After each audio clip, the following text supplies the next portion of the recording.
I bet. So we got CM Punk sitting in the ring crisscross applesauce demanding that he be named the #1 contender for the WWE Championship after his wins over a 4-foot tall Mexican midget at Capital Punishment and a military recruiter on steroids last week on Raw. And do you remember these shitty ass names for pay-per-views? Vince was just naming shit, bro. He did not give a damn what it was. My Glorious King even threatens to take the show hostage and not leave the ring until the anonymous Raw general manager makes it official. Y'all niggas remember that bullshit? We really had a damn laptop calling the shots on Raw, man. 2011 was wild. And this is back when everyone hated Michael Cole. Man, how the turntables, because everyone loves him now. So boom, iPhone text message notifications goes off in the arena and Michael Cole reads the email saying, I was gonna name you #1 contender, but since you wanna act like a hoe, you gotta be Alberto Del Rio and Rey Mysterio in a triple threat match to earn the title shot. The match is underway and Rey hits Del Rio with a 619 and a splash, and in the middle of the count, this motherfucker CM Punk grabs Rey and throws him out the ring, stealing the pin and becoming the #1 contender for the WWE Championship. After the match, Punk tells everyone on July 17th, 2011 his contract expires with WWE and he plans on leaving the company with the championship. And watching this as a kid back in the day, I was instantly hooked. Like, ain't no way this nigga gonna beat your golden boy's ass and walk out the company with your championship, Vince. You cannot let that happen, gang. We fast forward to the June 27th episode of Raw, and in the main event we have John Cena going against R-Truth in a tables match. Punk interferes in the match, helping R-Truth win, and what happens next changed CM Punk's career forever. Punk sits at the top of the ramp and starts going off on WWE, talking about how he hates how everyone thinks John is the best, because he's not. Punk is the best. He's the best in the world. Amazing catchphrase, by the way. Fuck you, Jericho. Punk did it better. He then name drops Hulk Hogan and The Rock, calling them elite level meat riders, referenced other wrestling companies, which is a huge no-no at the time. You get your head chopped off for promoting some other niggas in WWE. Even took some shots at Vince, saying the company should be better off when he's dead, but his stupid kids and doofus son-in-law, Triple H, will take over anyway, so it's pretty much GG's. This was so bad at the time, they cut off his mic and all the fans were shook. Shit, my gullible ass thought they were gonna execute Punk right then and there, because at the time, this was unheard of. This was the actual definition of a crash out. Now, since Punk was so mean to the billionaire with a fragile ego, he was suspended and replaced with the non-popular Mexican wrestler for Money in the Bank. Next week on Raw, we got Cena and the big boss himself, Durag Vince, chopping it up in the ring. Vince finally admits that he's scared Punk's gonna beat him and that's why he suspended him. He can't let bro talk shit, whoop his golden boy's ass, and walk out with the title. That's the most embarrassing shit that could happen to you, Vince, you know, before the actual embarrassing stuff. John did not mess with the disrespect and takes off his hat, hands Vince the title, because what's the point of being champ if you can't go against the best, which makes the title meaningless. But Vince knew without his golden boy he would be cooked, so he chased John down and gave him the match. But if he loses, he was fired, and this took the match to a whole nother level. It's now July 11th and we're in Boston, John Cena's hometown, and we cut to the contract negotiation between Vince and Punk in the middle of the ring. Vince is practically begging Punk to sign the contract, but it's not really up to his liking, so he had his legal people draw up a new one with some perks. Vince tells him not to push him, but my main man Punk don't give a single blue fuck, because he literally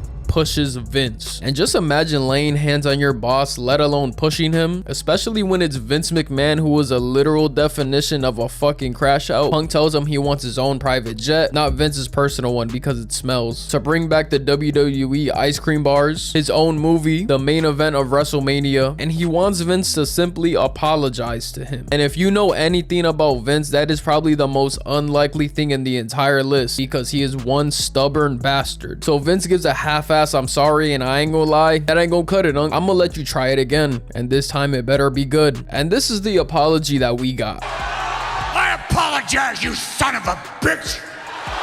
And believe it or not, that's the best you're gonna get out of Vince. So Vince is about to sign Punk's new contract, and John Cena comes out and calls them both a bunch of damn little kids. Look, they even pointing at each other, and I ain't gonna lie, that was kind of funny. After Cena kisses the fans' ass trying to farm some cheers, which doesn't work. Like, goddamn, everyone hated this nigga back then. Ain't you supposed to be the good guy, John? He calls Punk a hypocrite, comparing him to The Rock, and that gets bro mad as hell, because during this time, Punk hated The Rock. Understandably so. The nigga just showed up and stole back-to-back WrestleMania main events from him. Shit, I'd be mad too. Punk claps back at John, telling him that he's lost sight of everything he stands for because he portrays himself as the underdog, even though this nigga literally never lost during this time. They called you Super Cena for a reason, bro. Punk talks about how the Bruins, Red Sox, Patriots, and Celtics try to say that they're the underdogs too. Bro even name drops John's dad and his wife who are sitting in the crowd, and I ain't gonna lie, it's getting personal right now. He tells John that he's becoming everything that he hates. Like the Red Sox and the Patriots, he is no longer the underdog. He is a dynasty, now becoming what he hates most, and tells this nigga that he has become the New York Yankees. And John pops his ass for the insane disrespect. Oh,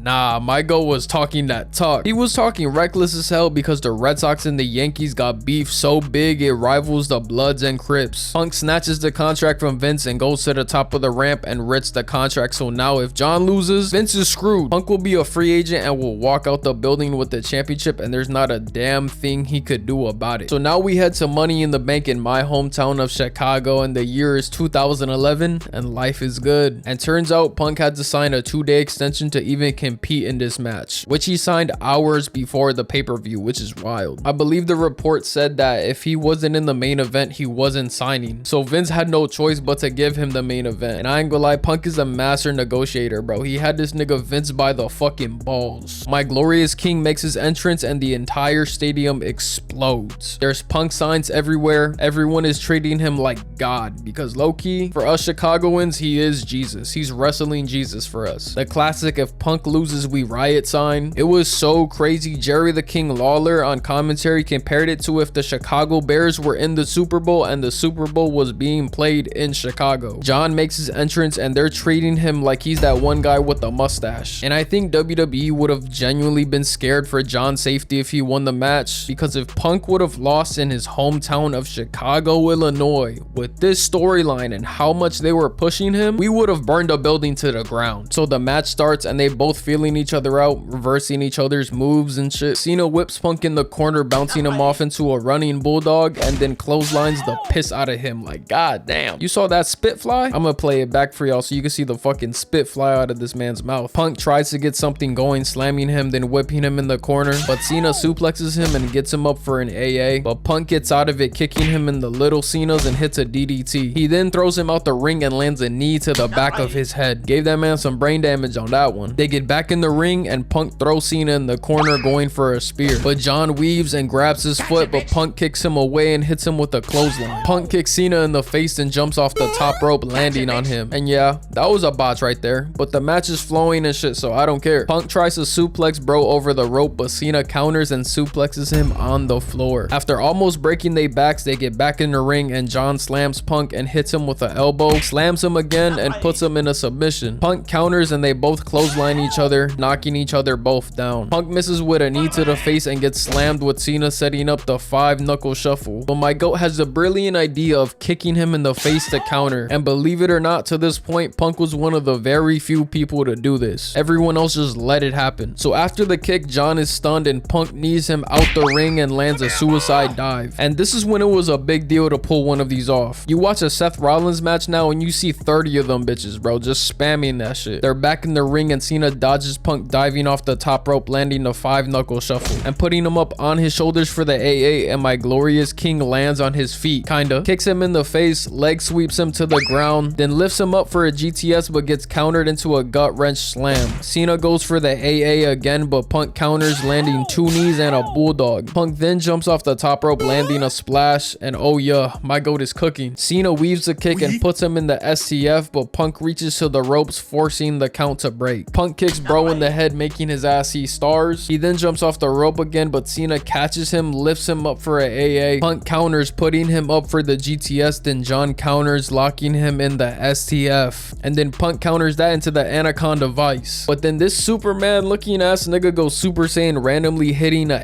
AA on Punk, and I'm thinking it's GG's, the match is gonna be over. This man randomly powered up and hit his finisher on my goat. I thought it was cooked, but my Glorious King kicks out at 2.9 9. The match is still going and both men are exhausted. And mind you, they've been cooking for 25 to 30 minutes at this point. Cena jumps off the top rope, which is insanely rare. He never does that. But Punk catches him and slams him to the ground and picks him up, but Cena grabs the ropes, almost breaking this man's neck. While Punk is gasping for air, John jumps off the ropes again, hitting a leg drop and hits another AA, and my fucking goat kicks out at 2.9 again. Punk ain't no hoe. He's walking out of here with the belt no matter what. They're both at the top rope and John is going for a super AA. Punk hits him with some elbows and lands a Hurricane Rana to counter. Once John gets up, he hits him with a knee and finally lands a GTS, but his ass falls out the goddamn ring. And you could just tell by the look on my goat's face that he's stressing. He grabs Cena and throws him in the ring, and the old white Deshaun Watson comes out to distract Punk. This works and Cena puts him in a STF, and 9-year-old me was panicking because they trying to hit Punk with the Montreal screw job. For y'all that don't know what that is, basically Vince is trying to screw Punk by ringing the bell early. But John is a man of honor, I'll give him that, and knocks John Laurinaitis' ass out because he doesn't want to win like that. He gets back in the ring and Punk lands a GTS. 1, 2, 3. We have a new champion, y'all. Vince is absolutely pissed and he calls for Alberto Del Rio to cash in the briefcase on Punk, but he kicks him in the head, climbs over the barricade with the title, and blows Vince a kiss goodbye and leaves Chicago and WWE as champion. What a fucking storyline, man. Holy shit. The match was a classic. Amazing storytelling. The crowd was going insane the entire time. This is personally my favorite match of all time, and this made me a CM Punk fan for life. Like, I already liked him because he was from Chicago, but the shit that he did to my man Jeff Hardy in the past, I couldn't get over it, but this helped a little bit. He really put on for my city and he's forever a legend because of this night. I had so much fun making this video. I really hope y'all enjoy it because I'd love to keep making WWE content for y'all if y'all want it. But yeah, that's the video, y'all. I hope you enjoyed it for real. You know I had to drop another banger for y'all. I love y'all, man. Road to 30K. Make sure you eat some water, drink some food, tell someone you love them, and I'm gonna catch y'all in the next one.